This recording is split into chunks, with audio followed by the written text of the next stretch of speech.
karena kita akan menyaksikan tarian pemulia Jame yang tak masyhur di Aceh, yaitu tarian Ranu Klampuan dari Sanggar Putro Bungo.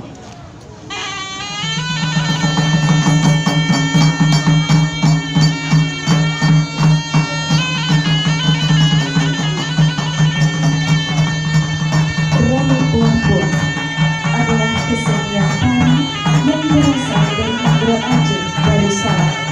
Tari ini merupakan visualisasi dari salah satu filosofi hidup warga Aceh, yakni menggigit keramah tamahan dalam menyambut tamu. Gerakan demi gerakan dalam Ranu Klampuan menggambarkan prosesi membentuk, membungkus, dan memberikan hasil kepada tamu yang dihormati, sebagaimana kebiasaan memberikan hasil kepada tamu yang berlaku dalam adat masyarakat Aceh. Menurut karakteristiknya, atas dasar tersebut, tari ini digolongkan dalam jenis tari adat atau upacara.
Mari kita saksikan bersama tarian